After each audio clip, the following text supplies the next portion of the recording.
mom and dad. Your mom and dad. Your mom and dad. Your mom and dad. Well, welcome home, family. Welcome. It's your mom and dad.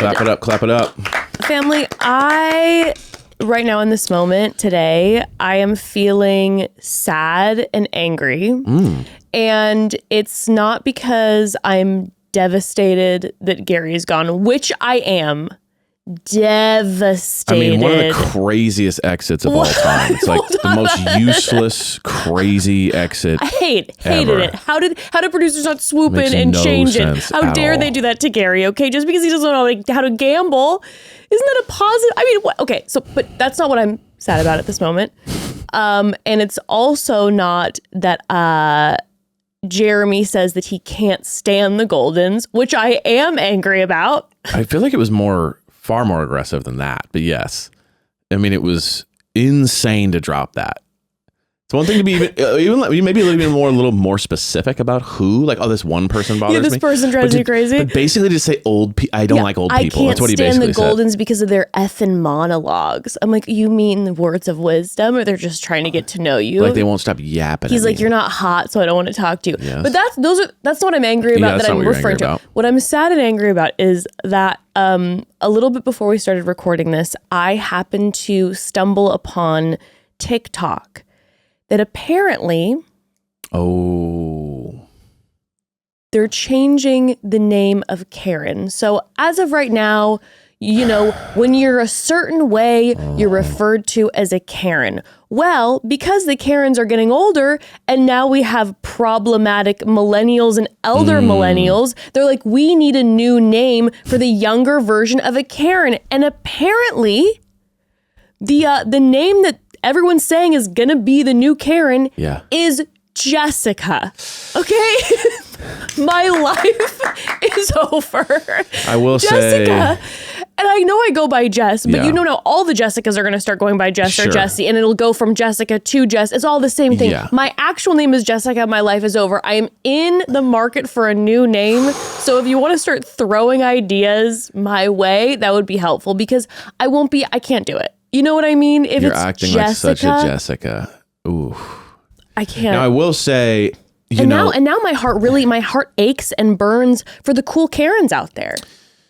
Yeah. You know, there are cool Karens out there awesome who are Karens. like really amazing people. Sure. And they now have the name Karen. So shout out to all you cool Karens. Yeah, I'm shout really out to all sorry. the- I'm sorry what we've done, the because mislabeled Karens here. now I'm about to experience it and I'm feeling really rough about it. I mean, they always say walk a mile in someone else's shoes. I You know. what I mean? Here we go. I'm about to become Jessica a new Karen. really is like, in every like 90s movie, the bully is like Jessica, or like the plastics, like Jessica. You know, Jessica is very like, the least unique thing about you is your name, for sure. Well, and again, because like in all the 90s movies and everything, it was always like Jessica was the bully. Why do you think I started going by Jess? I like Jess or Jessie because it's like, it's the fun friend.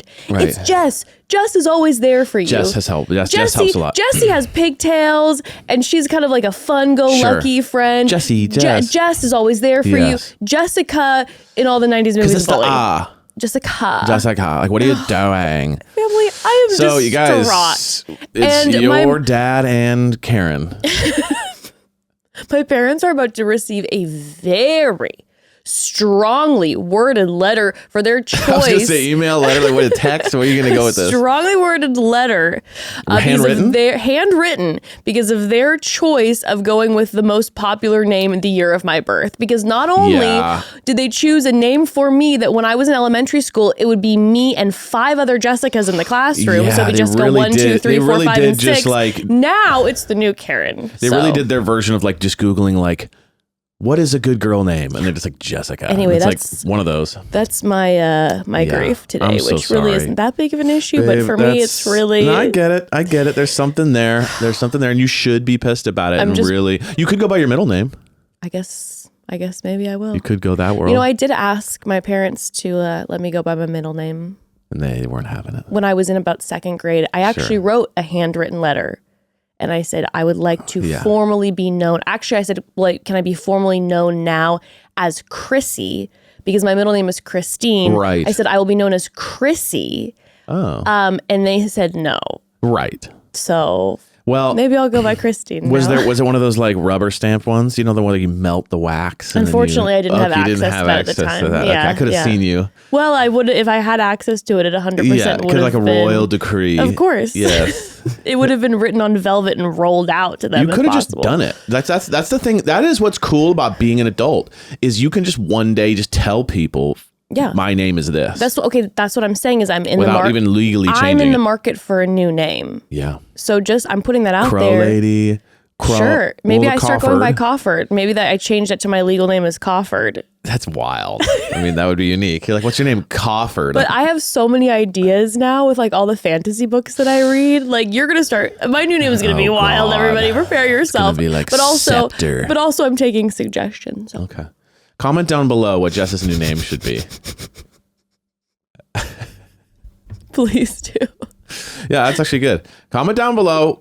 We'll read some off if we find some good ones. Yeah, hook me up, everybody, because my parents didn't hook me up. Hook me up with a cool Maybe name. Think about her. Think about you know a lot about her now. Think about the things you know and give her a cool name. That's rough too. You know when you ask somebody like they're like Bernie. And what do I remind you of? You know, even though Bernie, I would take it. I would take it. But.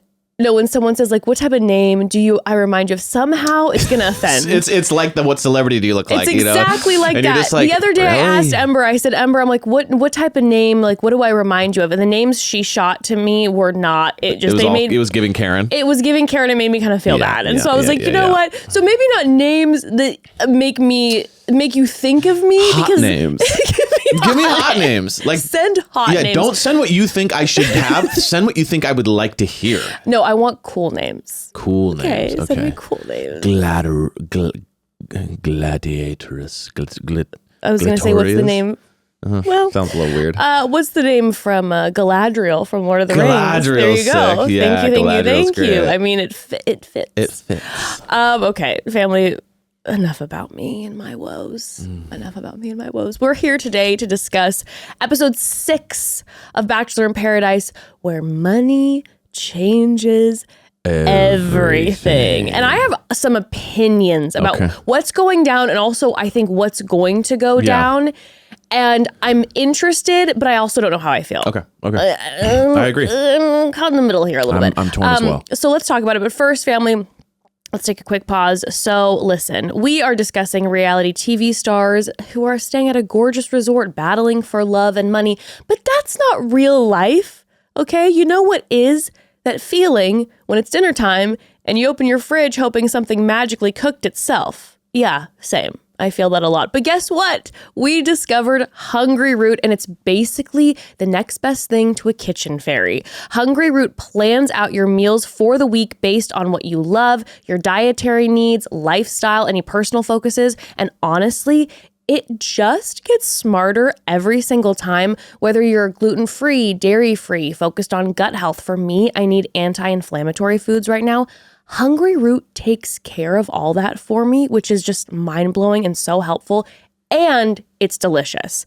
Juggling work, parenting, school, whatever it may be, and trying to figure out what everyone wants for dinner is exhausting. Now, instead of staring blankly into the fridge at 5 p.m., wondering how on earth to make a meal from pickles and mustard, Hungry Root sends me exactly what we need: fresh, tasty ingredients and recipes that practically make themselves. I have officially reclaimed my evenings. So what I'm saying is it's more reality TV and romance novels and less kitchen chaos and less food waste. Yeah, Hungry Root really does take the guesswork out. You take a quiz about your preferences, like Jess mentioned, whether you're into high protein, gut-friendly foods, or even vegan, and their Smart Cart builds a personalized menu just for you. Every meal is quick, easy, and delicious. Plus, Hungry Root holds its ingredients to high standards, avoiding over 200 additives like high fructose corn syrup, preservatives, and artificial sweeteners. They use quality ingredients like hormone and antibiotic-free meat and seafood, organic produce, and and non-GMO choices so you can feel good about what you're eating. Last night, we had their black bean and sweet potato tacos. They were ready in literally 10 minutes, and family, we devoured them. Okay, they were so good. I'm telling you, their meals are so delicious, and Hungry Root helps cut down on food waste and keeps you from defaulting to expensive takeout when time's tight, okay? So take advantage of this exclusive offer. For a limited time, get 40% off your first box, plus get a free item in every box for life. Go to hungryroot.com/momdad and use code MOMDAD. That's hungryroot.com/momdad, code MOMDAD to get 40% off your first box and a free item of your choice for life. hungryroot.com/momdad, code MOMDAD. I'm telling you, family, Hungry Root is amazing. The meals are delicious. You have to check them out. hungryroot.com/momdad, code MOMDAD. Okay, so episode 6 of Bachelor in Paradise. And as mentioned before, this is the episode where money changes everything, and we find out that this is actually not a show about love anymore and is in fact a battle of cash. Yeah, but enough cash to really make a difference. But I gotta tell you something. You know what kind of hit me? So we're talking about $500,000, right? Which is, seriously, like we've discussed, life-changing money. 100%. Okay?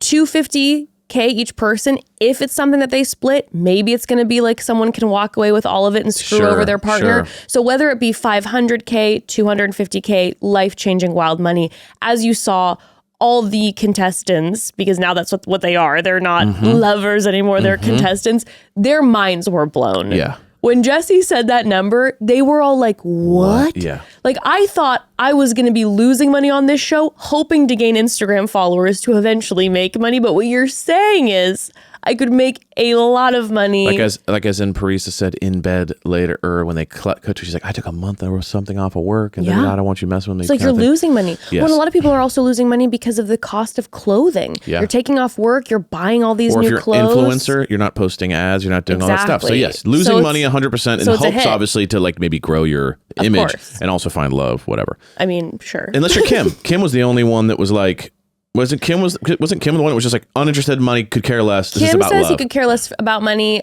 Kathy said she could care less about money. They're at an age where it's like they might be, if they have retirement and they're okay, they're kind of like, listen, I'm really here for the right reasons. But I also think there are a few of the younger contestants who are also really not interested in the money. I get the vibe. They're okay.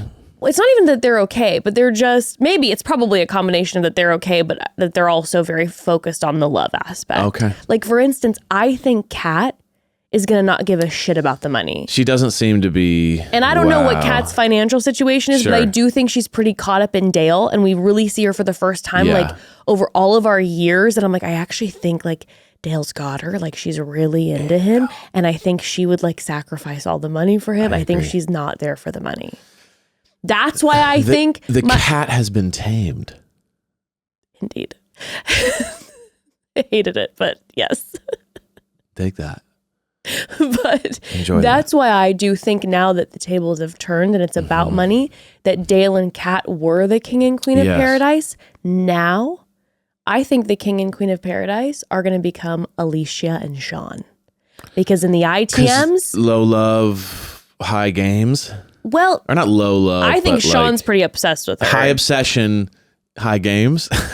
But Alicia in the ITMs was talking strategy out the gate. She was talking strategy out the gate, but she also was saying in the beginning of the episode, if Dale gave me a rose, I would be very happy. Of course. So... You know what I mean? And she says, Sean's been giving me a lot of affirmation. That's which is great. You know, it's nice to be worshipped, but I want Dale. So there is a level where I think maybe Alicia's in a great position, but Sean is fodder that she can use at any time to use and get rid of and whatever. But I just don't know how to explain it. But like Alicia in the ITM strategic already, and Sean gives me, again, his dad's some CEO of some massive hedge fund, and this man is going to be strategic and sneaky, and I think the two of them together, their love might bloom through them being like, we're going to destroy everyone. Evil corporation, like Lex Luthor love? Yes, so I think they actually are going to become the king and queen of paradise, because I could see them both wanting to win, and like win not just for the money, but for like the prize of it, the strategy. They give me like two rich kids meeting in like Ibiza. Yeah. You know what I mean? And then they're just like, come to my villa. And then they're like, well, I like that other girl. I like that other guy. And then it's like, well, you know, we are royal.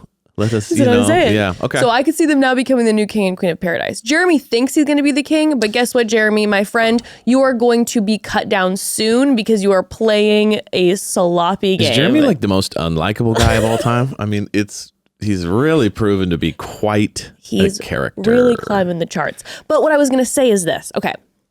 What I noted is that number one, when Jesse Palmer gave the full, the rules and regulations of how this is going to be a game now and kind of like Bachelor Pad instead, the rules were not explained. Yeah, it was everything just like was money now. Very much up in the air. So we have no idea what it's going to look like, what each week is going to look like, which I think partially is because producers want to be able to change the rules up depending on what they want.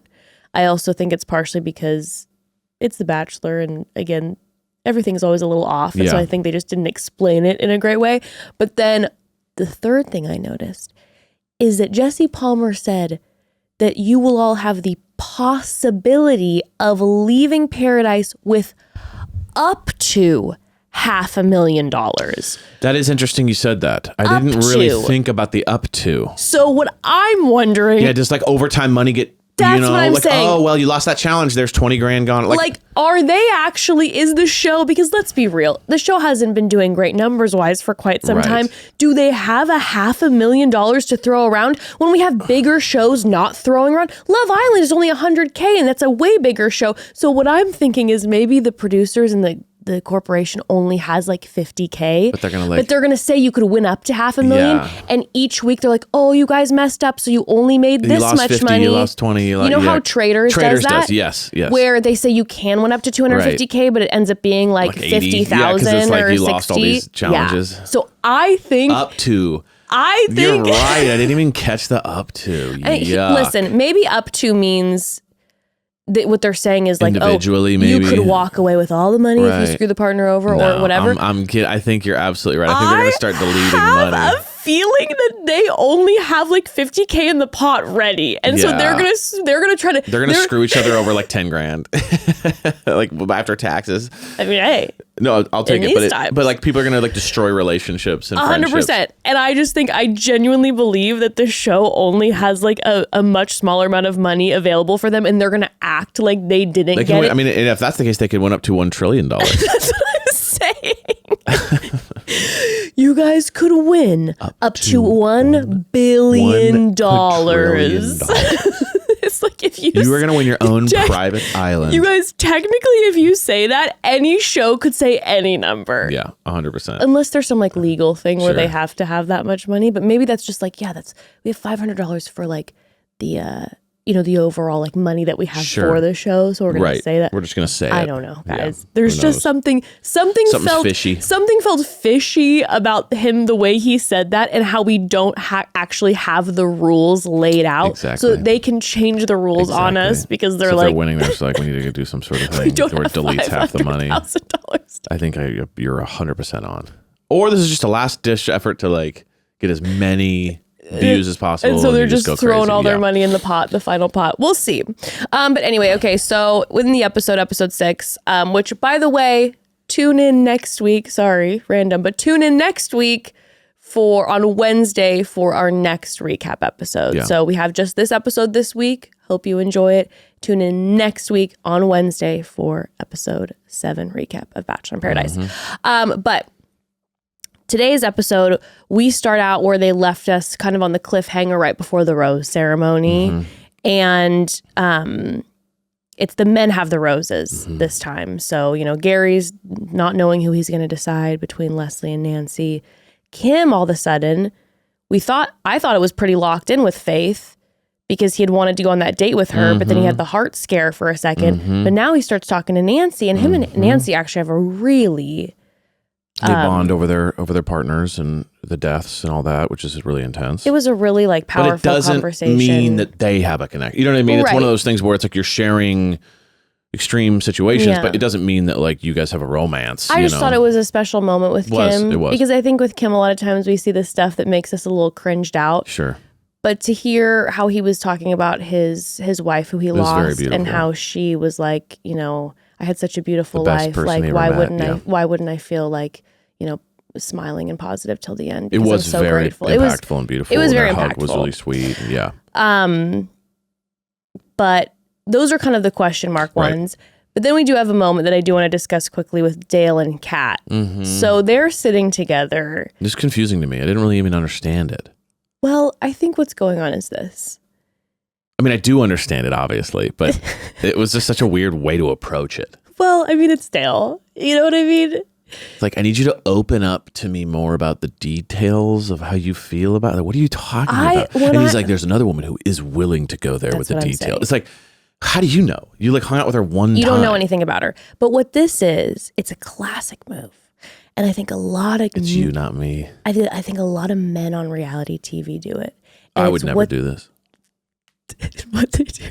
Well, babe, you're not like other men. I'm just kidding. You're not like other guys. I am way better than all guys. But what I think a lot of men do, I've noted the men on reality TV, is they set up potential problems for the woman that they're currently with to break up with them, so that if they break up with them, they don't look like the bad guy. That's a classic move. It's a classic male move. It's like, I want to be close to you, and I wish I was as hot for you as this new girl that just walked in, but it's only reason is that you're not quite as open. You're as not vulnerable, like, and I'm a really vulnerable. Yeah, and so I think what he's doing is he's setting up a potential like, hey, I didn't end up I'm not going to choose Alicia. Because of course Dale wasn't going to give Alicia his rose. That would have been mental. Alicia, also though, Dale's a sharp dude. He knows that Sean is going to pick Alicia. Yeah. There's no one else. He knows it'll keep her around. In fact, I don't think there was another woman because the only people that went home were golden ladies. Exactly. So there's not even another woman. So of course Dale's gonna. It's like, he's not gonna not pick Kat because that would blow up everything. But he's like, Sean's gonna pick Alicia. I'm having this conversation just to like leave the option open. I know that Alicia isn't that into Sean because she keeps looking at me. Exactly. She keeps giving me eyes. So I'll be able to keep her around while keeping Kat. We'll so kind of see what happens. If I tell Kat that my problem with her is that she hasn't been vulnerable and opening up to me, then it's a way, and that I've noticed Alicia does open up and is willing to open up. It's a way that I could figure to end up with her if I do choose to bail on Kat and go with Alicia. 100%. That's all that is. 100%. That's all that is. And it made me laugh so It's such a funny way to do it. It was just like, I need you to open up more. It's like, it made me laugh so hard when he was like, where she said, you know, I'm fearful of being judged. And that's why when you in the conversation a couple days ago made a comment about how I was raised, I felt judged and I pulled back. And he's like, I want to let you know something. There's nothing you could ever say that would make me judge you. And I'm like, roll the tape. Roll the tape. And also, biggest lie ever told. He's waiting for something to judge you for. That's literally what he's doing. Give me options to judge you with. Roll the tape back 48 hours. When he was like, where he's absolutely judging you. Her for everything she's doing. So it's like, he won't judge you if you aren't saying anything potentially that involves any negativity about him, perhaps. Right. So, you know. Yeah. Dale's out here telling her. But then at the same time in ITMs, or also in ITMs, he's saying like, listen, I do like Kat, but like I'm not looking for somebody who's not willing to open up. Dale's basically saying, I'm not looking He's doing PR. I'm not looking for a project. Yeah. Ooh, yuck. But that's not even true. He's just being like, I'm very attracted to this new girl as well. And I'm trying to figure out how to do maybe a 3-way or something. I don't know. We'll see what happens. And I got to tell you what, Evan, I am feeling distraught because as we come upon the rose ceremony, which we'll talk about in just a second here, the first rose or the final rose ceremony before it becomes a game, I am distraught because now that there are no new people coming in, I don't like that. That's one of the things I was going to talk about. I don't like because we have Dale, Jeremy, and Brian, who those three that unholy trinity, the Three Musketeers, they 100%, they will go for different women. Right. They are not truly locked in with their 100%. women. So I want other women as an option to come in so Kat, Parisa, and Bailey can witness them being shitty and go, I don't want to be with these guys anymore. 100%. But now that there are no more women coming in, the women that are currently there will not witness their behavior and that they're not trustworthy. Exactly. Because they're going to be like, well, we got to ride this out. And I'm stressing about it. Because the women are all into the guys and the guys aren't into the women. I know. Like, I think Kat and Dale, I think Dale is into Kat. I just think it's one of those things that's like, he just likes shiny new things. So like, he's into her because there's no other option. Versus like the Parisa Brian thing, obviously nightmare. And then the Jeremy thing, he's lying about the whole thing. So, you know. The only potentials that we can really hold on hope for is Alicia could be there as like a temptation for Dale. Well, that's the big that hope. we might see that. Or the other one is last week I said to you, I think Brian only cares about sharing with Bailey the whole Jeremy Susie situation because he just wants to make himself appear better on television and he wants to screw over a guy because Brian is just Brian and he just seems like the worst.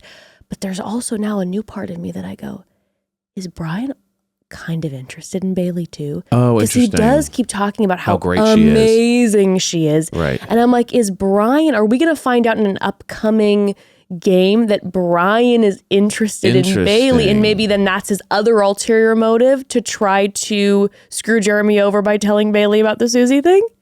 You know what? It's one of those things where either way, looking forward, I know it's a horrible decision, Brian doing that. Like, it's not going to work out. No, it's not going to work out. Because you know how it is. Of course. No matter what, I mean, Jonathon tried it against Dale in the earlier episode.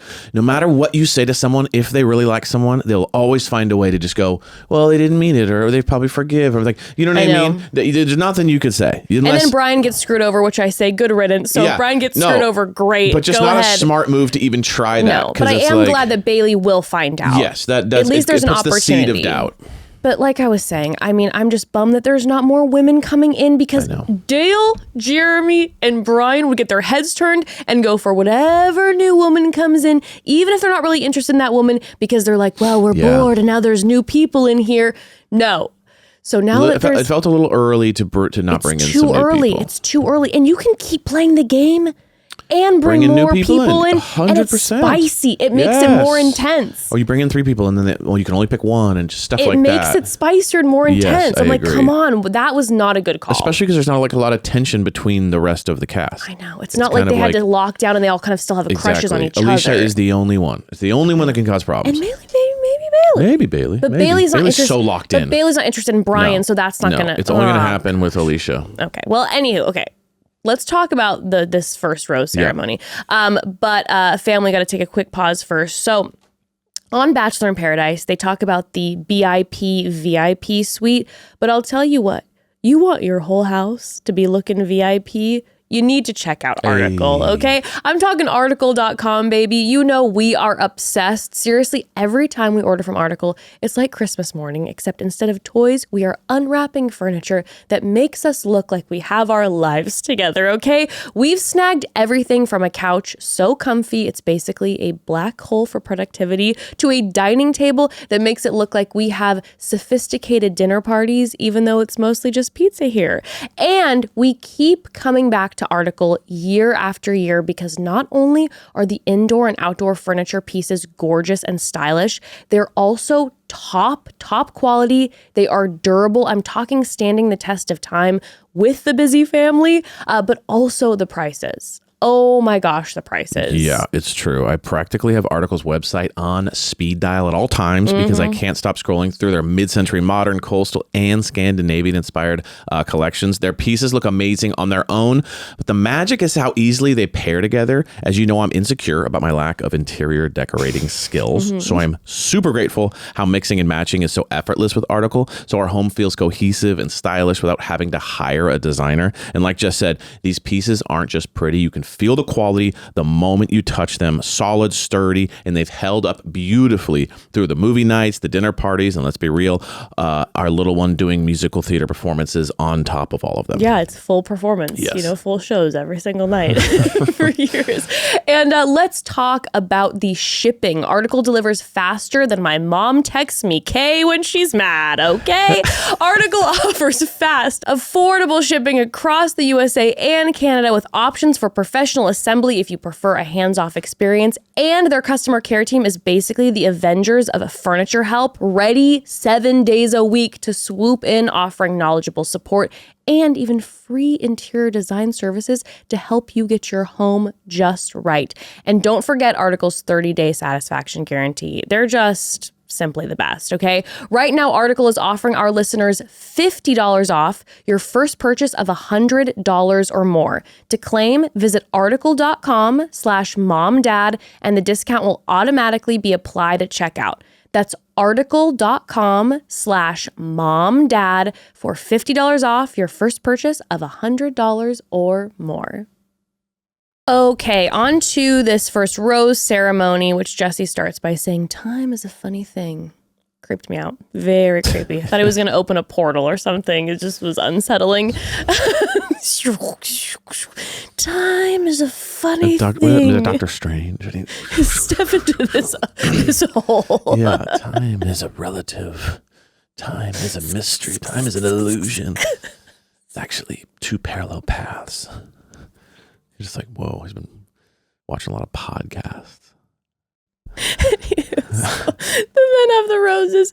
Brian gives his to Parisa. Andrew gives his to Alex. Tries to speak French. Very funny. Yes. I keep forgetting about them because we're not seeing them a lot. Same with Jess and Spencer, and they both seem like great couples. Seem to be going very well. Andrew and Alex seem like they're vibing. They're very cute and fun together. And Spencer and Jess are like practically married, and we've seen nothing of them, and it upsets me because I love a Spencer confessional. I know. They've done us dirty. Well, there's been a lot of, there's been action with the other people. Yeah, that's true. Well, okay, Spencer gives his rose to Jess. Jeremy gives his rose to Bailey. Dale gives his rose to Kat, of course.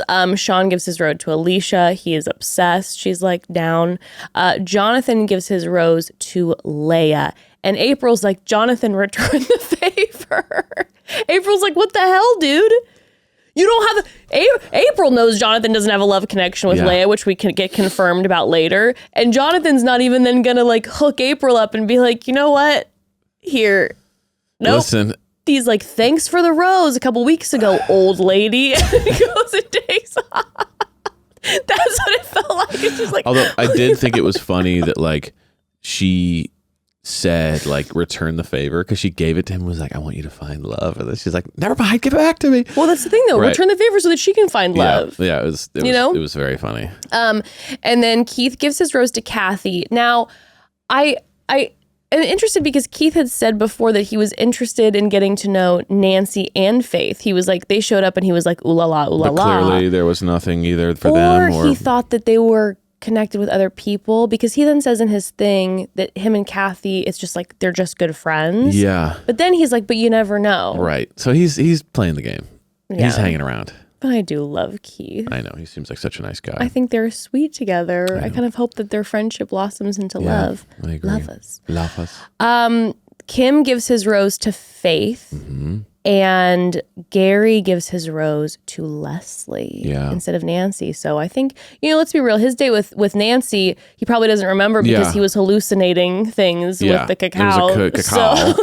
But his connection with Leslie was pretty deep. Yeah. So going home are Nancy, Natasha, and April. And I'm really bummed out because first Natasha of all, was pissed.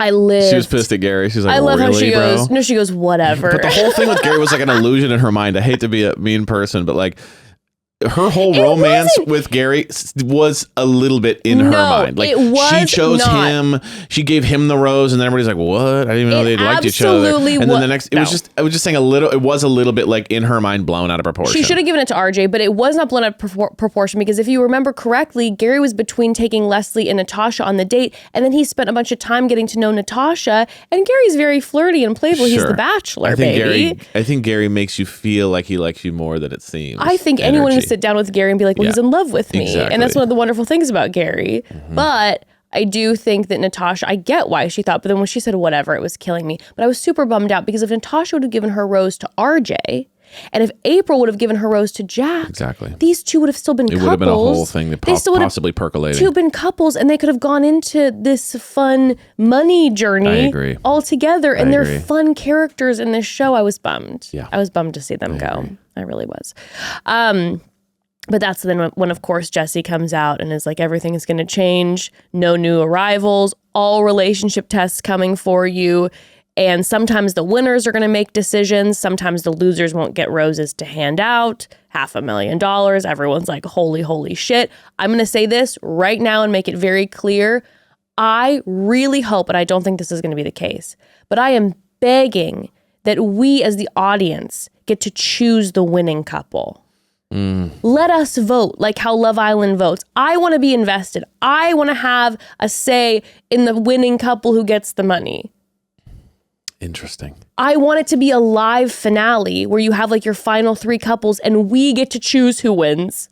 You know what I mean? But then that's true. But I guess if it's really $500K, I want to be I want to play God. Brian and Parisa I want to play exactly. I want to play God like Jeremy. Sure. Okay.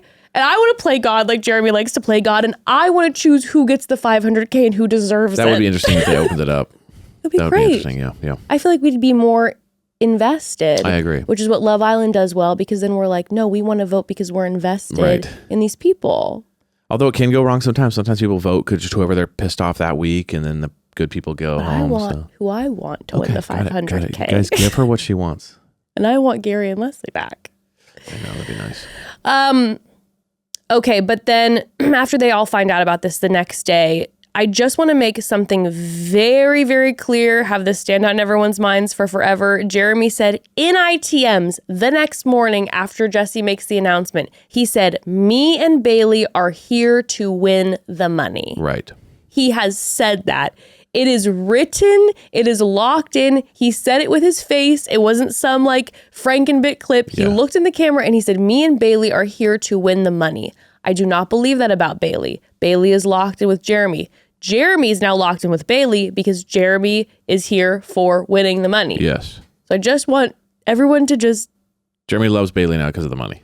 Yes. That's what it really feels like. That's what. That's the thing. Yeah. So it's like, Bailey seems to be just like in love with him and chilling, and she's taking all this in, and he's just definitely now like, oh, I'm cool with her now because we're going to win a bunch of money. Well, Jeremy had, like Brian brought up, said if Susie walked back in, maybe I just... He's not at war anymore with himself. Maybe I just proposed to her. Yes. But now it's like, well, I'll connect with Susie when we get back. Correct. But now it's a competition. I'm going to win. 100%. And the fact that it was just blatantly said, like, you know, I'm really enjoying my time with Bailey, and if we won the money, that would be great. That it was blatantly said, we're here to win the money. Mm-hmm. While we're hearing someone like Kim at the same time saying winning the money is no motivation for me.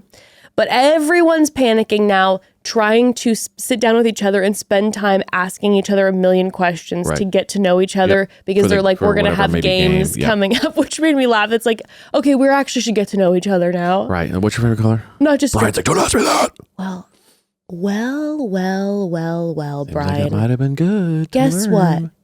Turns out a game comes up and it becomes a competition, and Parisa was just trying to help you out when she asked about your favorite color. Exactly. And turns out later, when the game happens and you two know nothing about each other, you miss every question. Maybe you didn't know each other as well as you thought, Brian, and maybe Parisa was like, hey, can we stop sucking face for 2 seconds because I actually want to get to know you, and then you get mad. It's interesting, though, how bad they did. There was just like a lot of logical issues, too. You know what I mean? Like half of these questions were just logical. So basically, families, what ends up happening is they have their first relationship test, which is called the high-low what do you know, where you find out how well you know your partner and if you're willing to bet on it. Mm-hmm. So they ask a question and everybody has like poker chips essentially. And you can bet how much you feel confident in your answer. So they give a number. For instance, one of the questions is, does Bailey have more or less than 850 unread text messages? Right. And Jeremy bets, their partner bets, I think she has more with money or less with money. He chose more. He was correct. Yes. She has more than 850 unread text messages. and I say, Bailey, girl, I've never felt more seen. Yes. Because I have 1,172 text messages. So if there's anyone out there feeling a little bit like, where is Jess? Just know you're not alone. This is a thing. It gives me anxiety. Yeah, I get it. I say, hey, I have so much going on in my brain. And even though I know I'm very not busy compared to a lot of other people, but like in my brain, it gets very overwhelmed very easily. And then I feel anxious that I just put things off. And let's also be real. It's also like, when you sign up for a bunch of things, they need your phone number. And yeah, like, there's the a new lot sale of that. or something. There's a lot of sales Yeah, texts, yeah. but just in general, I apologize to everybody because up. I don't get back to anybody, and I'm really, really, really, really, really, really sorry. But again, logical to go, oh, it's a big number. So they obviously are making a bit out of this. So she has a lot. So you make it higher. You know what I mean? Again, that's where people really messed up. I'll tell you what. I would have done horribly at this because number one, I don't understand gambling at all. Doesn't make sense in my brain at all. You're not alone in that. I know. And that's why when everyone was mocking Gary later, I was like, I would have done the exact same thing. Well, listen, I mean, the game goes as the game goes.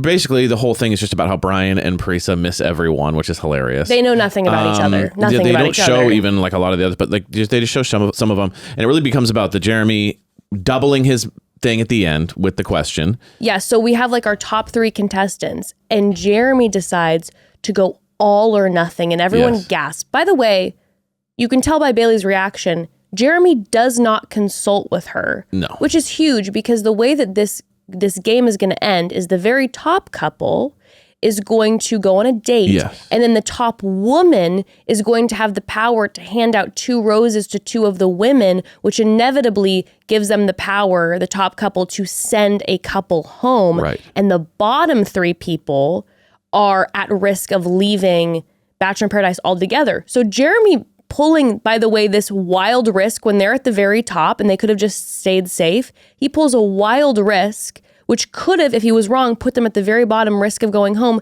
Clearly doesn't consult with Bailey. She's shook. Just something to think about, okay? Like, I know been his vibe the whole time. He ended up winning. He was right with the question. I forget what the question was, but it was something about like how much he spent on a partner for presents. He was right. And so then they're thrilled and they end up being the top couple and Bailey gets the power and they get their date. Yeah. But like, he could have been wrong. Right. It's just, this man does not care about Bailey, obviously, at all. It's just like, now it's just a full game. Yeah, 100%. 100%. Anyways, please continue. No, and then we get to the Gary thing. And this is one of the true... doesn't make any sense because people are yelling it at him too. People are like, only do one. Like you're really going to win. Didn't hear that. Because you have Jeremy who just won. Yes. Right. So he took like 37 chips. So like there's top. no way for him to win. I don't even know if it was possible for Gary to win if he bet all of it. You know what I mean? Like I don't even think that was even possible because I think he had a little bit less than them. So I think that it's like they were in second place or third place. Clearly we're going to stay. No issue at all. Gary and Leslie were coasting. They were towards the very top. This is the last question. If he put one token and lost it, didn't matter. He's still going to be totally fine. He not only doesn't bet all of it, he then bets half for no reason at all. So if he doubled the half, he still would have been like in second place. And if he loses half, he gets down to the bottom 3. So it's a lose. It's what we call a lose or a lose stay. He loses it. And everyone is like baffled. Like no one understands anything. And then he just goes, I don't understand gambling. But the problem is that you understood it perfectly up until this moment. You just put one chip on, one chip on, one chip on. But people were yelling at him going, don't do that. Use one chip. Don't do that. Let's just like, why are you doing that? And he just does it. It's almost like pressure. It's like he got pressured by his own brain. He's so cute. Do you want to know what's so funny? Is that when he did it, I go, oh yeah. Oh, yeah. Oh no, you guys, I don't understand gambling at all. When he did but it's not even understanding gambling. It's just understanding like I don't know. if you I wasn't can't thinking about get more strategy. chips. I'm not strategic. I'm not strategic with numbers. Okay, I am strategic with other things. With numbers, I'm not strategic. I was like, when he did it, I go, oh yeah, that makes sense. And then when everyone goes, no, I'm like, what's happening? Right. And then everyone's like, wow, Gary, everyone, Vegas called, they're crying. And I literally had to like rewind because I was like, I don't understand what happened. And then I figured it out. And I'm like, oh no. You double the amount you win. That's all it is. You double the amount. So if you put one on, you win two. I'm just saying, if you lose, you lose. In the moment when the pressure's on and there's cameras in my face, I would have totally done what Gary did. I'd be like, oh, well, I wouldn't have because it was so fun. No, you could have kept doing one. I wouldn't have because I really didn't love that. It's not like he was doing that every time and then he did it the last one. It didn't make sense. But he did it for the first time at the end. But I also didn't love that Gary did that to Leslie. Yes. And I felt like it was very unlike Gary. It was very like Jeremy, but it was very unlike Gary. And I didn't love that Gary then did that because then so then now him and Leslie, it was very unlike Gary. I mean, later he does draw her a happy face in the sand and was like, this is what it's all about. And then he hugs her and goes, did that put a smile on your face? I love him. He's so cute. I'm sorry. I forgive him for anything. He's like a Care Bear or something. He is a Care Bear. He's so sweet. He's so sweet. He's so he sweet. Fucked the whole thing. He's just like, whoops. He fucked the whole experience for him and another person with one move that was meaningless. So now him and Leslie are at risk in the very bottom. So the couples who are at risk are Gary and Leslie, Brian and Parisa, because they don't know each other at all, even though they've been together day one, because Brian won't let Parisa ask a damn question, and Kim and Faith, which makes sense because, they just are starting to get to know each other. So Jeremy and Bailey win, which means they get to go on a date, and Bailey is going to be the one, even though Jeremy keeps saying it's me and Bailey making the decision. Yeah. Sir, it's Bailey's call, okay? Yeah, that was so weird the whole time. He was like sitting in on all the convos. He was sitting in on the one-on-ones. He was becoming the Godfather with like the music, and it's like, when he was talking to the guys, he's like, we. It was like so weird. Bailey's call, okay. It was the women's. And then turn. he would like back and be like, oh, it's not my call, it's Bailey's. And I was like, well, dude, you're in every conversation. Why are you meeting with other people? I can't have them keep winning challenges because if he keeps getting to be in charge, I'm going to lose my mind. Okay. But now Bailey has to decide which of the women she is going to give 2 of her roses to and send home. Yes. So let's talk about that. And then also this date with Jeremy and Bailey. Mm-hmm. But first, let's take another quick pause. So family, I bet one of the wisdoms that the Goldens can share with the youngins in paradise is how important it is to take your daily vitamin, okay? And that goes for kids too. So parents, can we talk about kids' vitamins for a second? Let's be real. Most of them are basically candy in disguise, loaded with sugar and unhealthy chemicals we can't even pronounce the names of. Thankfully, we found Haya, and let me tell you, it's incredible. 0 sugar, 0 gummy nonsense, but somehow still tastes great. And our little one has very particular tastes, but Haya passed her test with flying colors. She actually asks for these vitamins every morning. She loves them, like legitimately reminds us every single day about them. Plus, you get this adorable reusable bottle that your kids can decorate with stickers. They send with your first order, and then they send you eco-friendly refills every month. And those stickers, it kept Ember busy long enough for me to drink my tea while it was still hot. And if that's not a parenting win, I don't know what is. And now the bottle is personalized just to her, which she loves. Yes. Haya's just the best. Yes. Haya vitamins fill the nutritional gaps in modern kids' diets with a blend of 12 organic fruits and veggies, plus 15 essential vitamins and minerals. They're non-GMO, vegan, and allergy-free. Basically everything you could want and nothing you don't. Every batch is tested rigorously in a qualified lab, so you know it's safe and nutritious for your kids. And also, are you tired of battling with your kids to eat their greens? Well, Haya now has Kids Daily Greens Plus Superfoods, a chocolate-flavored greens powder designed specifically for kids, packed with 55 plus whole food ingredients to support brain power, development, and digestion. Just scoop, shake, and sip with milk or any non-dairy beverage for a delicious and nutritious boost your kids will actually enjoy. Ember loves it. She thinks it's delicious. I'm telling you, bravo to Haya for making parenting miracles happen. We are so grateful. And we've worked out a special deal with Haya for their best-selling children's vitamin. Receive 50% off your first order. To claim this deal, you must go to hayahealth.com/mom-and-dad. This deal is not available on their regular website. Go to hayahealth.com/mom-and-dad and get your kids the full body nourishment they need to grow into healthy adults. Okay, so the game wraps. By the way, some of the questions in the game were wild. Like how many the question that Gary. By the way, the question that Gary. The question that Gary lost on. The sex one? And he said more than 5 times a week? So they said, that was insane. Leslie thinks a partner should have sex 5 times a week. More than 5 times a week or less is the correct and he's answer. Like, I don't even know if I could do and that.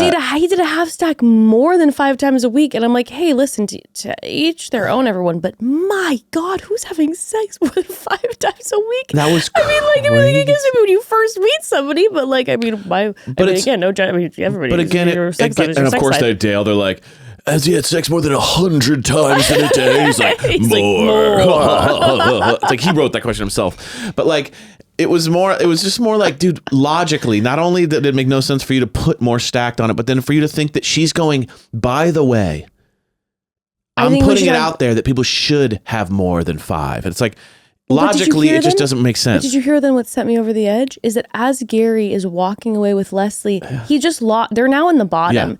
And he doesn't even go, oh no, I'm so sorry. He looks at her and he goes, what was the number? Yeah. And she says 4. Wow. Pretty solid.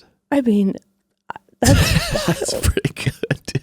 I'm just saying, I don't love to talk about other people's sex life because I think it makes people have expectations. Sure. And I don't like to, it's like everyone, it's each their own to everybody. Sure. But I'll just say that it was shocking. 4 times a week, it's a lot of sex. And especially someone to who be like, it should be this is in their 60s. Yeah. Is she that old? I don't know. She looks so young. 50, whatever. Doesn't matter. I'm like, wow. I mean... Anyway, I was just impressive. Wow. If anything, just the agility alone. Like, for me, after like one solid round, I'm like sore. In my hips and my legs. I'm like, I don't work out enough. But I guess she's a dancer, so she's got, there's the agility is there. Anyway, not to talk about their sex life for too long because that just feels too personal.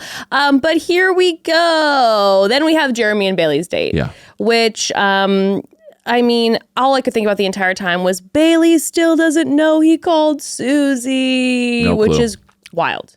One day she will know. If she will, very she will. Soon. We saw the preview. She will know. Brian is going to inevitably tell her. It'll cause a little rift, and that'll be it. I guarantee you. And it just feels like, the date. If I was in Susie's situation, I would definitely be like, Jeremy really likes me. Like, he's acting like he really likes her. She has no idea that he called Susie or that he's saying certain things in the ITMs. And Bailey's just cool. Bailey's cool as shit. Super cool. She's super chill and awesome. And we know that we haven't seen so much of her like sense of humor this season because they've just kind of been macking. Yeah. But during Grants, she just seems like a catch. Super cool. And so I'm like, Bailey, you got to get out of here, dude. But you know how it is when you like someone, you just ignore all their. But I'm like, you got to get out of there. And Bailey says, it's really nice to just be alone, me and you. And he's like, yeah, I really don't like the Goldens. It's like so random. They just keep going on fucking monologues. And I'm like, what the hell? So pissed off. And he seemed real about it. It didn't feel like a joke. Jeremy's not like a jokester. He also keeps saying rude things about the Goldens. And I'm like, damn. He like hates old people. It's crazy. It's very ageist. Very ageist. We don't love. We do not love. Well, back at the resort, there are a few things going down. First and foremost, Brian and Parisa. It's just a disaster. Yeah, it's a disaster. Oh my God. Since the VIP date where he got mad at her for her wanting to simply have a conversation and like you mentioned, not hook up. Yeah. And that's all. He just wanted to get physical and was an asshole to her because she wanted to have conversation potentially beforehand. The whole thing is like they're acting like they've known each other for 8 days and they're acting like a couple that hates each other on vacation. That's all it is. It's like after being together for like 20 years. Exactly. After being together for a long time. But it's like it's the classic he isn't into her. He's icked out by her. Something happened, mixture of either something happened or he was never that into her and she was just a way to get in. I also just get the vibe that he's that guy. Yeah, like he's just kind of like horny and then just like is off you if it doesn't translate. And then he's just... She, meanwhile, is like picking up heavily on the like, he's not touching me, looking at me. He doesn't include me in anything. Dude, that's so brutal. He's at the bar and he doesn't even like... Yeah, she just keeps... But unfortunately for her, she's not picking on it enough to be like... I'm trying to get rid of this guy. I know. Right? She kind of then becomes a little clingy and a little desperate for the attention and a little bit like trying to get him to, you know what I mean? Like it becomes that kind of sad dynamic where you're like, let him go. You guys aren't dating for like 20 years here. It's like, you've known him for 5 days. Like realize that like it's shitty. Don't give him the rose. I think that was the mistake. Parisa, because Parisa knows. She seems so awesome. She's amazing. And the second that they were in the VIP suite, she's like, it just ruined everything. Right. And I wish that she was like really sticking to her intuition and being like, screw this guy. He snapped at me because I just wanted to talk to him instead of like, you know, hooking up right away. And now he's been an asshole to me and he's ignoring me and he's short with me and snippy with me. Like, fuck you. But when someone tells you, stop complimenting me, it's annoying and it turns me off. Because what happens in these relationships, I feel like, is when one person gets boldened, they start being like really rude because they know they can get away with it. And that's kind of what it feels like. He's in that zone where he's like just pushing and she's allowing it. Because it's like he's saying stuff like, oh, by the way, like you're just like all over me. It's annoying. And by the way, like you compliment me so much. It's like too much. It's turning me off. By the way, it's catch me saying that never. Never too many compliments. Evan knows. Yeah, there like, couldn't be a farther. The amount of compliments that would ever overwhelm me, it doesn't exist. But his thing is not, I don't like compliments. His thing is, I'm not really into you. Exactly. And so when you're fawning over me, it's grossing me out. That's what that is. If someone you don't like that is fawning over you, is going to give you... If you really like somebody, of course, there's never too many compliments. Exactly. It's when you're kind of on the fence about somebody or you're starting to get the ick. What are you doing? And then they think they're just saying that you're absolutely wonderful. Exactly. I could not believe, though, the absolute audacity. It's crazy. Brian, you should be worshiping at the feet of Parisa. You should be so lucky to even gaze upon this woman. And you are looking at her and being like, too many compliments turns me off. It's that everything you do icks me out. I'm ill. I know. It was legitimately. so and I lame. felt so sad for Parisa because she's so sweet. I was like yelling at the TV, just like, get out of there. I know. She's such a doll. And when she was even sitting with him, like in the dark when they showed it, where she was like, like you said, I left my job, and the first day I met you and I thought this is going to be great, and then it's all just, it's like you don't even pay attention. It's like, Parisa, to you're not crazy. Follow your instinct. There's a reason why you're having anxiety attacks. There's a reason why you're freaking out. There's a reason why in every ITM you're going, I don't know what's going on. Get out. But I guess she has to give her rose to someone, right? Like you have to give your rose, or can you just say no? I would try to bend the rules. Right? Because it's like she gives it to him, but it's like... I would be like, at this point, I'd be like, I talk to producers. I'm first of all, like, yes. I'm like, baby girl Parisa, you are not crazy. You follow that gut. You follow that intuition. He is no good. But if especially now that they've introduced a new game element to it, I'd be like, well, all's fair. Yeah. So I would be talking to producers all the time and being like, so what are your thoughts on Brian's a total asshole. Right. And he's being really mean to me. So I want to stay. Can I keep my rose? Because I'm given a rose. Mm-hmm. Can I keep my rose and send him home? Right. Who knows? Maybe they say sure and they bring someone and then they but then you're not a couple fighting. You know what I mean? But then you become an option open to maybe getting to know one of the guys, maybe get to know Jonathon. He'll just friend zone you, but you can try to get to know Jonathon. Should we talk about that real quick too? Just because it's like another random storyline. Sure, let's talk about Jonathon and Lea. It's just like, dude, what happened? Like, listen, I get it. You can't force you liking someone, but don't go around. No excuse. It's no excuse. Like, he's really lost the plot. My thing is this. Is Lea doing a very bad job of reading that he's not into her? Yes, I will say that. I love Lea. I think she's amazing. But from the date one when he's spitting everywhere, you should have known. And she, in every sign is this. She was doing this. This was like the clearest form ever. Was when they were sitting at the pool. And there's 6 people in the pool making out. And she goes, whoa, it's like orgy over there. And he goes, yeah, crazy. And she goes, yeah, it's like so great that you don't have to like be physical, that we can just be like so connected during our conversations. And that like, you get me. And he's just like, totally. Like that you need, like Lea, something's off there. When someone's just going, it's so great, we don't have to make out like them. That you're trying to convince yourself of something. I fully disagree with you, and I'm going to tell you why. But what I'm saying is this. Okay. Jonathon is 100% in the wrong. I'm not saying she did anything wrong. I'm saying she knew deep down that she wasn't shocked that he wasn't super into her. I think you're 100% wrong. I'm going to tell you why. Every woman's been fooled. You think every woman is like, you know what, Jonathon and I, there's actually something. We're starting off as friends, but there's more. Every woman this has happened to. He's done it to every single woman. And every woman thinks that there's a spark and there's something. I've told you before, I'm like, he's there, the flirt, the chat, the way he stares into your eyes, you're like, oh, there's more than friendship there. And when the women have said certain things like, I mean, maybe. And he's like, goes, yeah. And he does not make anything clear. But you'd be let's be real, you'd be making out. You'd be making out. Not when you're still getting to know each other. 100%. I disagree. Everyone's making out. You make out. Everyone who's into each other starts making out. I make out first time I meet someone. Do you make out with everyone you're getting to know as a friend? I make out with everyone I know.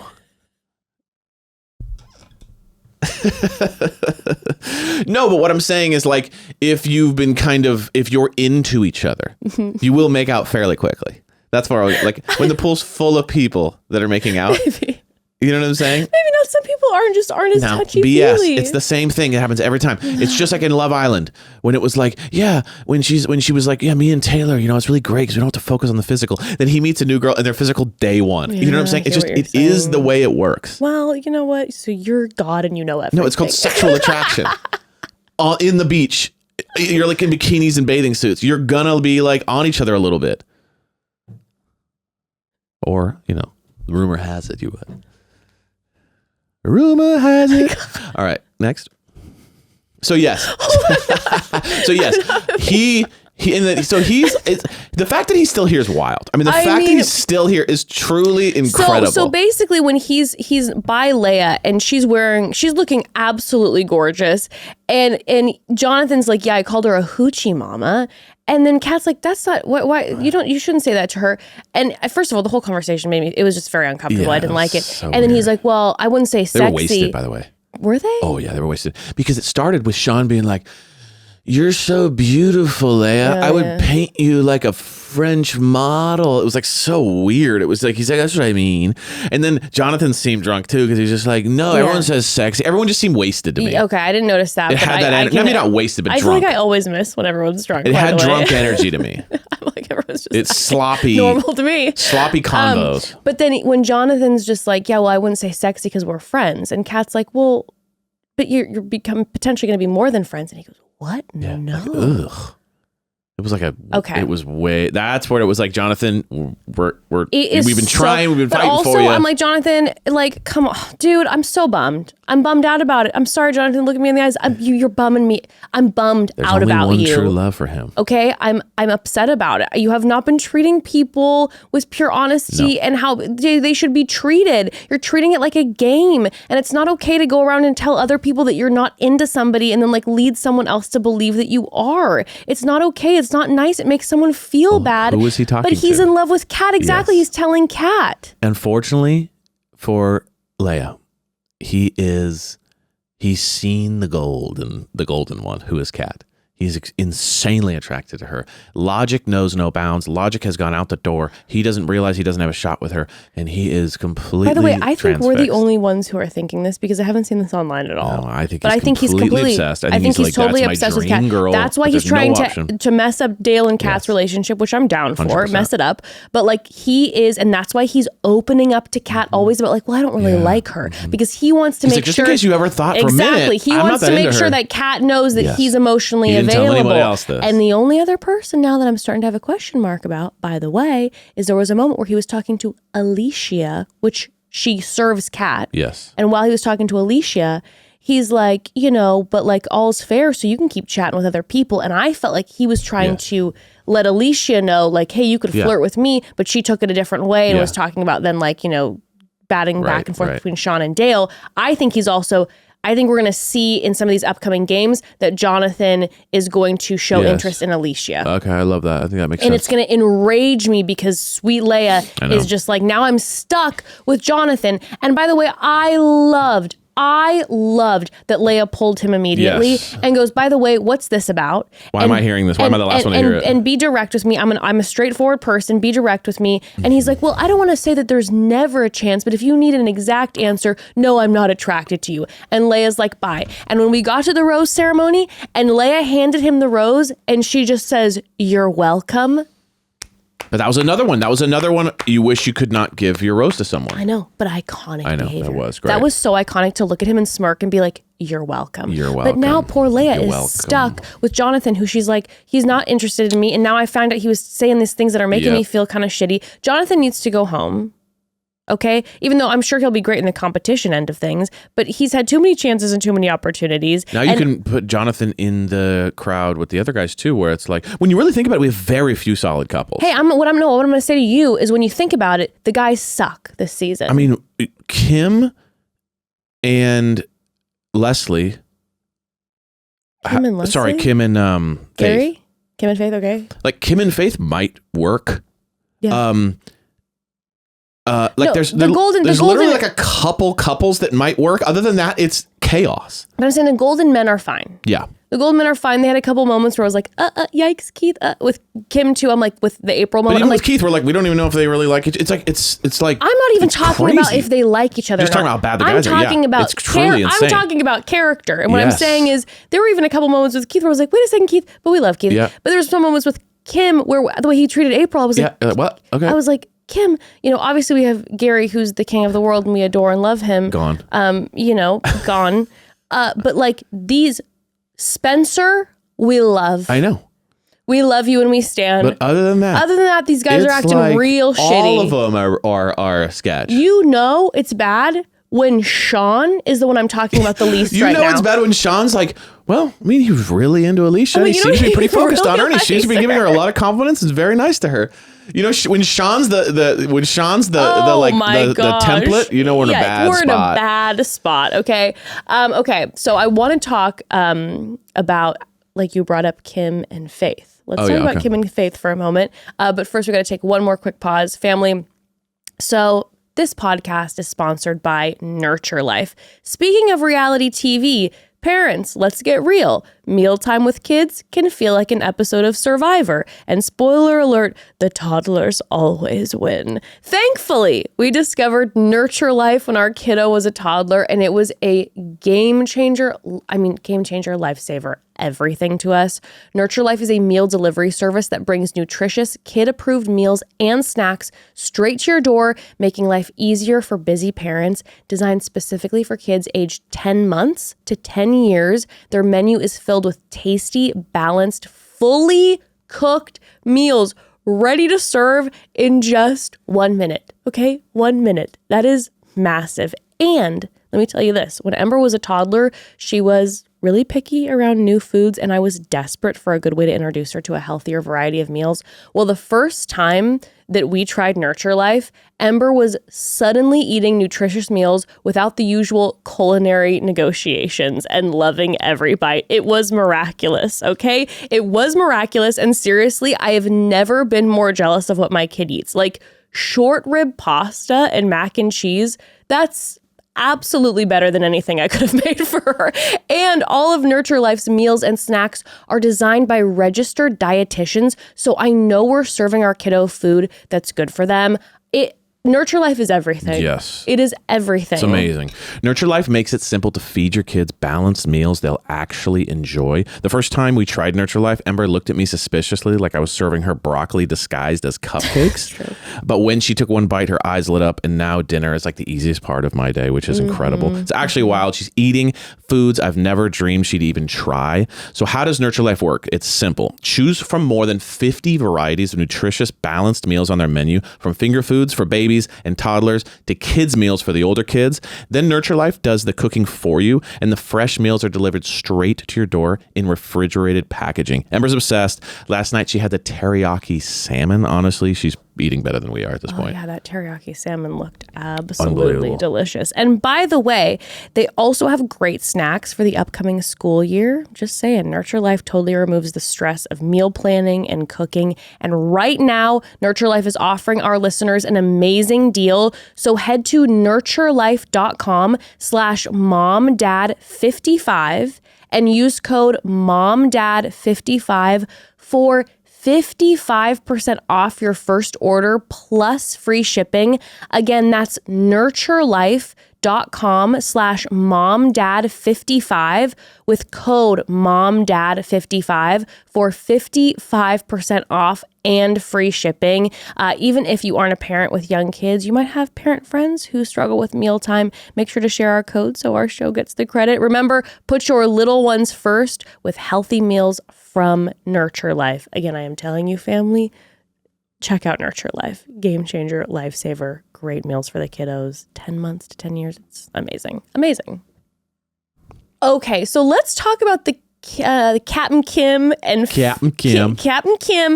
Faith situation going on. So he has given Faith his rose, and we hear her later when she's describing it to Bailey that she's like, listen, I got here and I was judgmental. I looked at these guys and I'm like, I am not interested, which was iconic. She's like, no thanks. But she's like, but I got to know Kim. So these two the night before, they're getting cozy. He's feeding her some ice cream. And at one point he's like, let's take this up a notch. And she's like, please don't spit it into my mouth. Right. Yeah. She goes, please don't spit it. And that's what I thought he was going to do for a second. When he's feeding her and he's like, let's take it up a notch. I'm like, how do you take it up a notch? All I thought about it was like, he puts it in his mouth and then he spits it into her mouth. I'm like, this is about to be really gnarly. Yeah, and she's like, please don't do that. Let's take it up a notch. But then he just put it in her mouth and he kissed her. Yeah, it was very cute. So these two start making out. Yes. Kind of out of nowhere. Right. And the next day they're having a conversation during Kim's ITMs. He's like, I really enjoyed my makeout with my kissing with Faith last night. And by the way, I don't know if you noticed, but in his ITMs when it said Kim underneath, it said at full mast. Yeah. And I'm like, that's crazy. That was way out of pocket. That is so out of pocket, you guys. So out of pocket. You all have been really funny with the lines you put under their names. At full mast is out of pocket. You've lost control. It's too much. Wild. It's too much. Insane. But they're cute. They are very cute. We'll see. I mean, they're galloping around. They're touchy-feely. You know, he does make a comment, and because at this point in reality TV, he's a man, so I'm always nervous. Unfortunately, he makes some comment where he's like, well, I don't know if it could survive outside at this point with Faith. And Kim has done a few moves that have made me a little like, could he randomly be like, we're just friends, or like ditch Faith? Perhaps. But I do feel like they've got a great sexual chemistry together. They do. Yeah, I don't know. I feel like he's just one of those guys that like, who did he really like originally? Was it Nancy? I mean, now I'm spacing. Who did he ditch? Leslie. He liked Leslie a lot. Oh, yeah, remember he wrote her a poem. Right. So that's where I'm wondering where it's like, if it's not Leslie, if he's just trying to make something else work. Yeah. You know what I mean? If it's a little bit of that energy. Because he was so intentional, he was so into her, and he wrote her a poem and everything, blah, blah, blah. And then since then it's been this like, it's nice to meet you. And he was deliberating between the three women. He wasn't like, I know which one you know what I mean? I feel like Kim and Faith actually have like a surprising. They could grow. I feel like they're having a genuine connection that is surprising both of them. Right. Like it's like, oh. But it does make me laugh when a 65-year-old person says, I wonder if we could survive on the outside. Like, you mean like, because you're like, you mean like, like, what does that even mean? Like, because of like how crazy you're living? Like, what do you mean survive on the outside? You know, because I'm always meeting all these women, and will she be able to compete? He's a golden now, you know. He's got great hair. But apparently they live in the same town. Right. So that would be more convenient and easy for them. It was funny for him to, during the rose ceremony, to be like, who would have thought I'd come all the way out here and meet a girl from the same town? Yeah. That's what I like most about you, is that I don't have to drive very far. Well, I mean, and when you get older, your commutes are big. And again, especially if I believe there's maybe grandchildren involved, kids involved. Although she did say, I'm willing to move anywhere. Yeah, she's down to move. That was interesting. She's ready to saddle up a horse and kids, you figure it out. Hit the road. You know what I mean? I'm trying to live my life. But what I would like to quickly mention about Kim and Faith is, I wonder if Faith gives me the vibe that she doesn't like watch the show so much. I have the vibe that when Faith walked in, like she didn't really know the guys. Sure. She's not like, season 2. No, like, because she was like, nice oh, these are the guys. Like I feel like she didn't watch that season or something. So I'm wondering if she knows that Captain Kim is a poet, a poet laureate, that Captain Kim wrote a song called Mansion Men, because if you recall, Faith is a musician. Yeah. And it was so cute when she's like, what you been up to? Like after he's like, I've been focusing on playing guitar, focusing on music. It's very cute. But Faith, remember for her like night one with Gary, if you recall, she busted out a guitar and sang to Gary, and you had a reaction where you were like, normally I get cringed out. You were like, that was one of the most beautiful. It was really cool. She's actually good. She has the thing. She's going to hate what he does. That's what I'm saying. Yeah. She has that thing. She's going to be like, fantastic. Write some music. I'll write the lyrics. We are in love. We are in love. Actually, I prefer no music. We are in love. I'm gonna sing at our wedding. She has that thing. Yeah, she's got that cool she has that unspeakable cool 70s songwriter energy, and she has this cool voice, and she's just, I don't know, she's got that thing, and she's like a musician, and she can't know about Kim's. Oh, she'll know soon. And I fear he'll be writing something for her very soon. I fear for that moment because it's gonna be all over when it happens. It's gonna be beautiful. Also, I'm curious if he knows about her, because I would imagine he'd be way even more into her if he knows that she's like, they could start a band, a musician, and she's good at guitar and he singing. Will write her one of his famous poems, so then she'll have to decide whether she can handle that very soon. Okay, so let's discuss before the rose ceremony.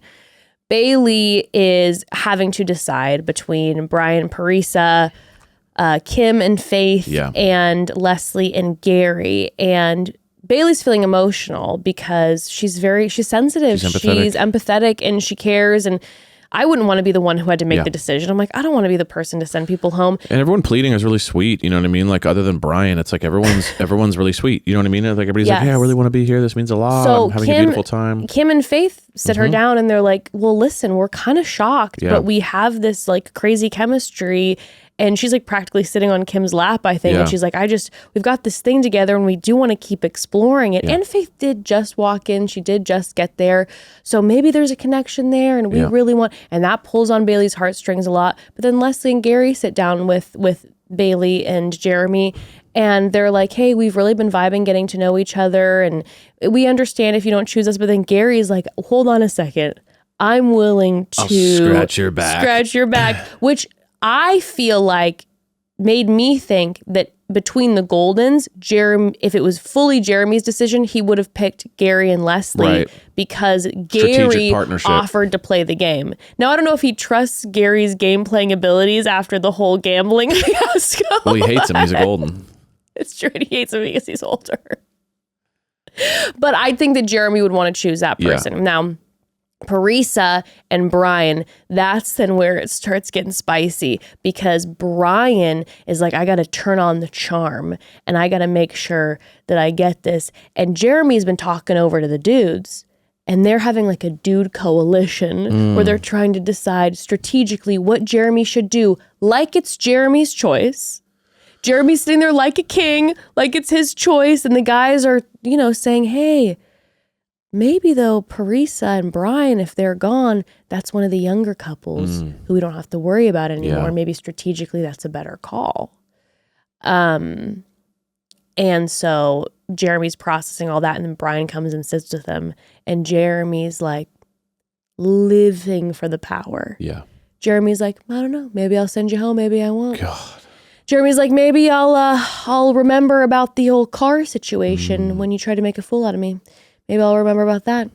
And then Brian pulls Jeremy and Jeremy's like, thank you so much. I will bless you with my time. Please, kiss my ring. Plead your case. They're playing the Godfather music behind it because the energy is so thick of that. And Jeremy literally is like, make your case. To me, like it's Jeremy's decision. It was sending me, man, I can't stand that guy. I'm sorry. I can't Obsessed, stand the two just assholes sitting down. Just an asshole off.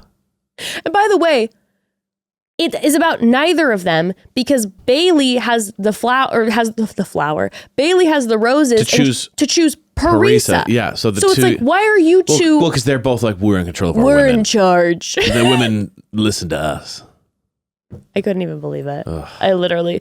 But in that moment, Brian can't help himself. He tries to kiss the ring. He tries to beg for Jeremy's approval, but Jeremy's just like living for the fact that he gets to play God, and he's pushing his luck too far with Brian, and Brian's like, I don't like to get threatened. So then Brian puts it out there. I love Bailey so much. She has such a pure heart. I absolutely adore her. You're as cold as fucking ice. And in that moment. Well, because he said, I don't give a shit. She's the one who's like sensitive about this stuff. Exactly. But in that moment, Jeremy picked up what Brian was throwing down. That Brian was like, just FYI, because he used the same phrasing that they had used earlier when Jeremy had talked about Susan. Mm-hmm. Jeremy's like, I'm picking up that Brian is letting me know, love It's not Bailey. a safe place. But just remember what you said to me. Mm-hmm. And it's getting spicy. The games are getting Let me tell you something. Let me tell you something. The two mob bosses. You're gonna come in here to this space and you're gonna threaten me with your rose? Are you out of your goddamn mind? Right. Oh man. It was giving mob bosses. Oh, meeting. Beyond. It was giving maybe one of the more heavy mob boss moments of all time, minus Maria's dad. Yeah. The meeting of Maria's father. Right, it was right up there with one of those moments where I was like, it's pretty iconic. But Brian's letting Jeremy know. Yeah. Like, just FYI. So we get down to the rose ceremony, and Jeremy's just eating this up. Yeah. He's like, we are the king and queen. And let me tell you, the mighty will fall, my friend. Right. Because you think that you're in control of this, and you are not. Brian's about to screw you over.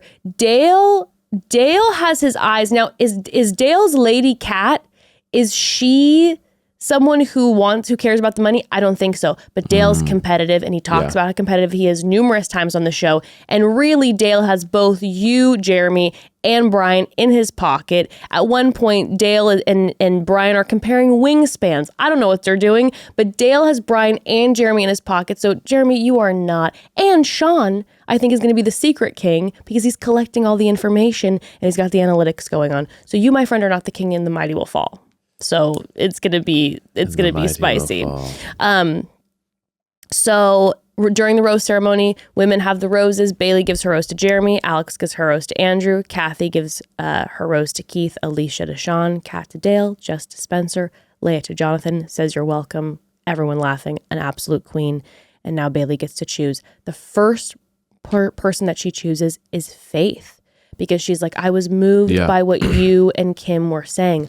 I was shook because she's known Leslie from the first day. So she was really, I know, I would have been a little bit like, that's really not, I think, like was said, Bailey is a sensitive person, and you could tell because she was crying during this. I think she was really moved by the Faith and Kim moment, truly, and it kind of gave me Love Island. Like, you know how in Love Island they'd keep somebody because they're like, you need to have the opportunity to explore your connection. I feel like she did that with Kim and Faith. It was like Leslie and Gary have been chatting for a while, but Faith and Kim should explore their connection. She then has Leslie come forward, and I thought she was choosing Leslie and getting rid of Parisa and Brian.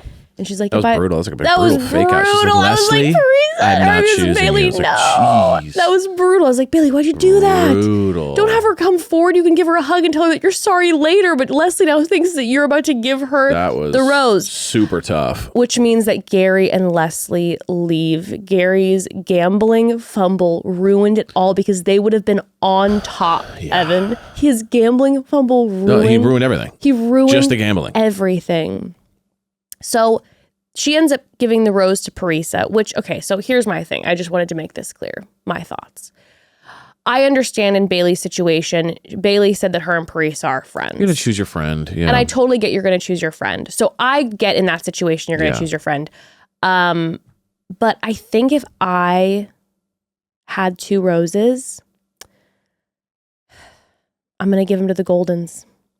I'm going to give them to the Goldens because the way that I'm thinking about it is the Goldens, this is their, like, this sounds so sad, but this is like their one opportunity. I'm thinking some of these younger people can go back to paradise again.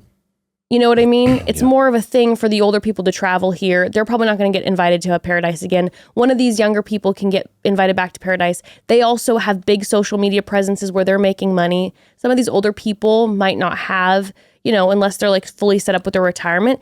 they might be like, medical bills and all this stuff. Like they might need that money financially more in that moment. I don't know. I would have a really hard time not giving it to Goldens.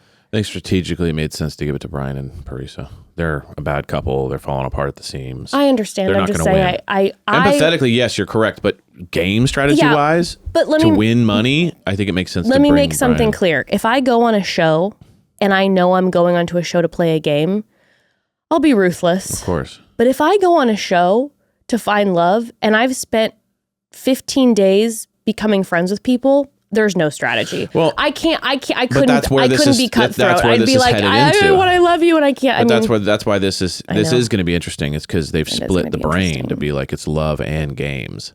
So it's really going to mess with people's heads. Well, it's going to get real spicy because Jesse then at the end is like, well, some of you still have lingering interest with other other people that aren't your partners. Right, Dale? Very soon you'll be able to explore. I'm like, what does that mean? And they better please serve it to us spicy. Like really make the temptation real. Like I don't want this little like, I don't know, just this half-assed attempt at temptation. I want real temptation for these individuals. Agreed. Give it to us. If you're not going to give us new people, make sure that these temptations are legit and spicy. Please. And then the episode wraps with Brian being like, I might have gotten the rose, but I still have an issue with the fact that Bailey doesn't know about Susie. And dumb. It needs dumb. It's not a good strategy play. Do it later. Do it that quickly right after you get it. It's not going to work. She's not going to choose. Jeremy's going to find a way to be like, I just know that was like early on I was struggling. And he's going to, okay, thanks for telling me. And then it's over. Now you're cooked. Now none of the guys trust you. I know, but I do love to hear that Bailey's going to find out about you. No, I'm talking about just gameplay. I know. Like, Brian deserves to get cooked. Obviously not a good guy in this way. But I'm saying if you got to take out Jeremy, that's your main card. You got to hold it. Yeah. You know what I mean? Yeah. Well, we shall see because it looks like next week that he does tell Bailey. I cannot wait to watch that though because that's going to be wild. And then Jeremy's just like, "Why would you say that?" And everyone's like, "That was bad, dude. You went behind his back." And everyone's going to turn on Brian. Alienated. Everyone's going to turn on Brian. Dumb. And it also looks like Jesse saying people are voting people out of Paradise next week. Right. So he's gone. I mean, we'll see. But that's what I'm saying. The rules, there's no rules. There's no rule. They haven't given us any rules. So it's like, what? So all of a sudden next week, so I got to watch my back every week because sometimes they might vote me out. Sometimes it's going to be if I win. Oh my God. It's you got to lay low early. Stressful. Well, anywho, family, I'm enjoying. Like I said, I am really enjoying it. It's unique. It's very different. 50-50. It's torn. I feel torn because I think what they just did, I think has the potential for true greatness. And that frustrates me. It's right there. But things have to fall in place. Things have to fall in place. And the right people. We lost Gary and Leslie. That was and April's gone and she was, she added a lot to ITMs.